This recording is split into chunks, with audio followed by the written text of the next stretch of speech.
Hari itu Nick sedang menunggu lampu merah. Tiba-tiba pistol mengarah ke kepalanya. Ini adalah perampokan. Paul meminta Nick untuk memberikan semua uang. Dan Nick hanya melihatnya sekilas. Ini membuat Paul kebingungan. Aku sedang merampok, bos. Dapatkah Anda bekerja sama? Nick memutar kepalanya perlahan-lahan. Sekali gas dia langsung berangkat. Kemudian mengunci pintu mobil dan mengemudi dengan cepat. Paul mulai ketakutan. Dia terus mengancam Nick agar menghentikan mobil. Tapi Nick hanya mengabaikan dia. Dan mengemudi mobil ke kota kecil. Sepanjang jalan menabrak barang-barang. Ketika Paul melihat van di depannya, dia pikir sudah waktunya untuk berhenti. Tapi Nick langsung menabraknya. Lalu dia membuka jendelanya, mengeluarkan dompetnya. Dengan menentang dia berkata ke Paul, "Kamu mau uang ya? Saya tidak mau kasih kamu." Ini membuat Paul kebingungan. "Itu kan dompet kamu sendiri." Belum selesai bicara, dia disemprot dengan air cabai oleh Nick. Mobil saja tidak bisa tahan dan melompat. Begitu, Nick melaju sepanjang jalan ke padang belantara. Melihat tempat sepi ini, Paul berpikir di dalam hati, kali ini mampuslah, ketemu orang sadis. Tidak berhasil merampok uang, nyawa juga bisa hilang.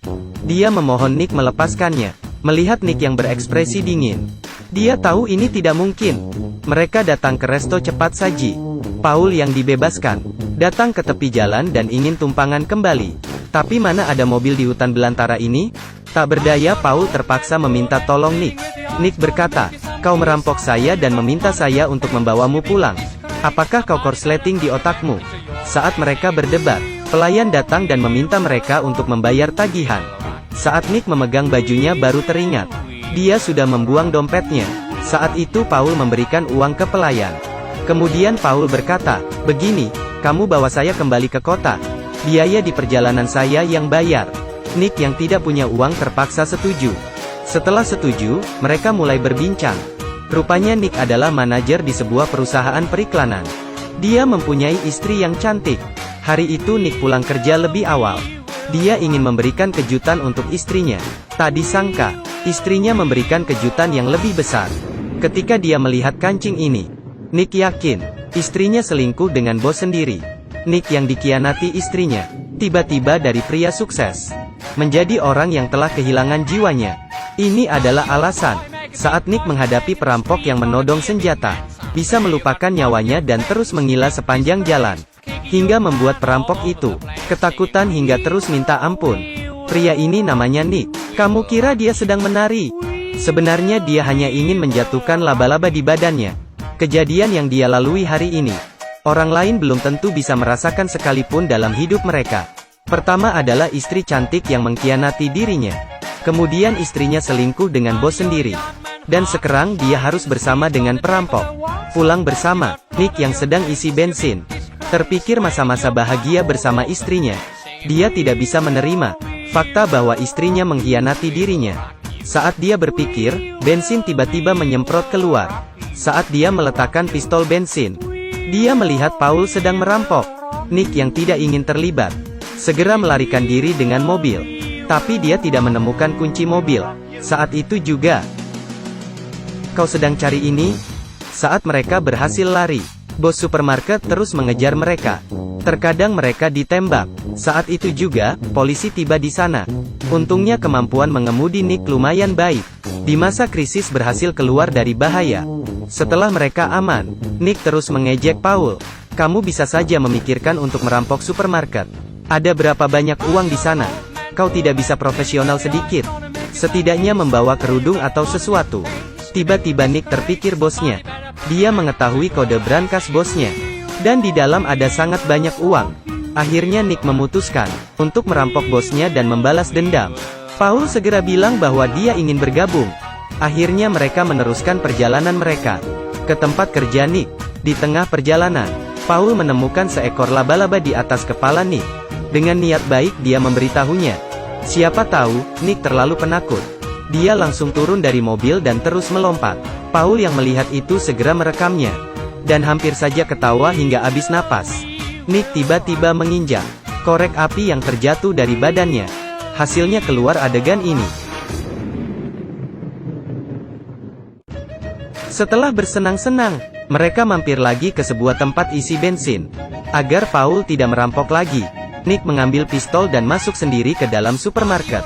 Setelah bos melihat penampilan Nick dan pistol di pinggangnya, dia langsung mengeluarkan pistol dan menodong ke Nick. Dan situasi ini, bagaimana agar bisa menolong Paul dengan selamat? Ini sangat bingung. Di dalam supermarket, bos mengira Nick adalah perampok. Dia mengarahkan pistol kepadanya saat bos lagi menelpon. Dengan sebuah gerakan ajaib, langsung membalikan situasi. Tentu saja, Nick tidak merampok. Dia membayarkan uang bensin ke bos. Saat mereka mengisi bensin, kebetulan dua perampok melihat mereka. Mereka mengira Nick berhasil merampok supermarket. Akhirnya Nick dan Paul ditahan mereka. Para perampok tidak tahu bahwa Paul dan Nick tidak ada uang. Badannya hanya ada kartu nama Nick. Bisa dibilang, Paul lebih cerdas. Dia berhasil merampok sebuah pistol. Melihat kelakuan Paul, para perampok pun ketakutan. Dia tidak sengaja memecah dirinya sendiri. Setelah menghabis kedua perampok, mereka pergi ke rumah Paul. Ibu Paul menyambut mereka dengan caranya. Mereka keluarga Paul. Nick akhirnya mengerti. Jika tidak ada diskriminasi rasial, Paul pasti tidak akan menganggur. Dan tidak akan juga merampok orang lain. Keesokan malam, mereka mulai beraksi. Saat mereka sampai di perusahaan Nick tidak berhasil membuka pintu. Saat ini, Paul menunjukkan keahlian dia. Tak lama sudah berhasil membuka pintu. Setelah masuk, dia menutup kamera dan membuka brankas. Dalamnya memang banyak uang. Mereka mengambil semua uang itu. Saat mereka mau meninggalkan kantor itu, Nick membuat sebuah gerakan yang berani. Dia memakai penutup wajah dan memberikan gerakan hebat ke kamera, dan juga menghancurkan patung kesayangan bosnya. Adegan memalukan terjadi. Tidak ada cara lain, hanya bisa bersembunyi dulu. Siapa yang tahu jika satpam ini adalah seorang penari? Dia menggunakan musik alarm darurat, mulai menari selama lebih dari 1 jam. Nick dan Paul saja hampir ketiduran. Saat pulang ke hotel, Paul sangat senang. Dia tidak pernah melihat begitu banyak uang. Tapi Nick sedikit kecewa. Dia pergi ke klub malam sendirian.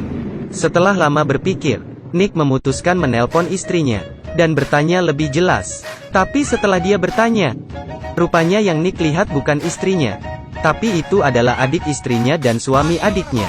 Mereka datang ke rumah mereka. Karena tidak bisa menahan, mereka pun melakukan hubungan. Dan kancing itu adalah saat pesta. Bosnya meninggalkan kancing di sana. Selalu diletakkan di sana. Nick juga tahu. Rupanya semua ini adalah salah paham. Nick belum sempat bergembira. Tiba-tiba dia terpikir sesuatu dan dia bergegas kembali ke kamar. Saat lift terbuka, dia melihat kawanan perampok datang ke situ. Saat masuk kamar, Nick menemukan Paul yang diikat di balkon. Dia memberitahu Paul, dia bisa menarik kain saat buka pintu. Dia meminta Paul tidak usah khawatir. Alhasilnya, dia berhasil menarik tapi tidak cukup kuat menariknya. Untungnya Paul sangat beruntung. Kemudian mereka menemukan kawanan perampok. Nick menggunakan kemampuan menembaknya, dan berhasil mengambil kembali uang itu.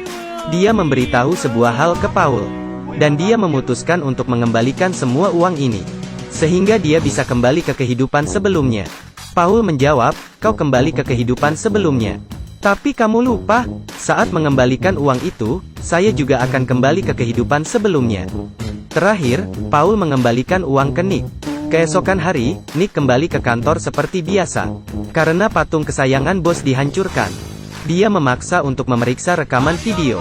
Ini membuat Nick kebingungan. Namun saat bos melihat rekaman video itu, dia melihat rekaman yang direkam Paul. Nick tahu bahwa ini semua adalah bantuan dari Paul. Kemudian dia menemui Paul, dan berhasil menemukan pekerjaan untuknya. Keduanya berteman baik, dan melalui kehidupan yang bahagia. Sampai ketemu lagi.